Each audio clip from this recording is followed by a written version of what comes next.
একদিন বিকালবেলায় জঙ্গলের আকাশ কালো হয়ে যায় আর আস্তে আস্তে টিপ টিপ করে বৃষ্টি পড়তে লাগলো। তারপরেই শুরু হয় ঘনবৃষ্টি।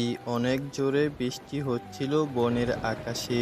এই গভীর বৃষ্টিতে সব পাখিরাই তারা তাদের নিজেদের বাসায় চলে এসেছিল, কারণ বৃষ্টি ছিল অনেক গভীর। এই গভীর বৃষ্টিতে টুনি পাখির বাসা ছিল ফাঁকা, কারণ টুনি পাখি এক দূরের মাঠে গিয়েছিল খাবার আনার জন্য, আর সেখানেই তাকে বৃষ্টি ধরে ফেললো। টুনি সেখানে বসেই ভিজছিল, কারণ আশেপাশে কোনো রকম বাসা ছিল না, তাই সে অনেক ভয় পেতে লাগলো।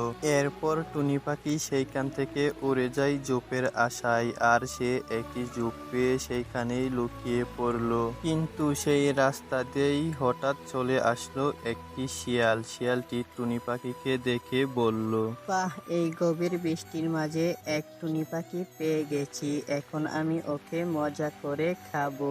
শিয়ালের মুখে এরকম কথা শুনে টুনি পাখি অনেক ভয় পেয়ে যায়, কিন্তু টুনি পাখিও ছেড়ে দিবার নয়। টুনি পাখি বলল, দেখো শিয়াল, আমি তো ছোট্ট পাখি, আমাকে খেলে তোমার পেট ভরবে না। তুমি বরং বড় একটি হাঁস খাও। সামনে বড় গাছের নিচে একটি হাঁস লুকিয়ে আছে, তুমি বরং সেইখানে যাও আর তাকে বরং পেট ভরে খেয়ে নাও। কি বলছো টুনি পাখি? বড় হাঁস? আমার তো অনেক দিন ধরে ইচ্ছে হাঁস খাওয়ার, আমি তাড়াতাড়ি যাচ্ছি। হ্যাঁ শিয়াল, তুমি তাড়াতাড়ি যাও, হাঁসটি অনেক বড়, আর না হলে চলে যাবে। তুমি ওকে খেয়ে কি দামি খেতে পারবে? তাড়াতাড়ি যাও। এইরকম কথা শুনে তখন শিয়াল সেইখান থেকে হাঁসের উদ্দেশ্যে দৌড়ে চলে যায়। আর চালাক টুনি পাখি শিয়ালকে বোকা বানিয়ে এত গভীর বৃষ্টির মাঝেই টুনি পাখি সেইখান থেকে উড়ে তার বাসার দিকে চলে আসে। চালাক টুনি পাখি বাসায় ফিরে এসে খুশি মনে বলল, বুদ্ধি থাকলে যে কোনো বিপদ থেকে বাঁচা যায়। দেখলেন তো, আমি আমার বুদ্ধি দিয়ে শিয়ালকেও বোকা বানিয়ে দিলাম। হা হা হা হা, আমার ভেবেই ভালো লাগছে।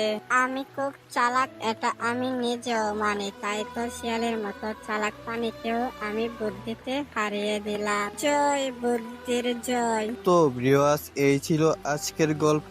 আর ভিউয়ার্স, বৃষ্টির জন্য ভিডিও বানাতে পারি না, তাই ছোট্ট একটি ভিডিও বানিয়েছি।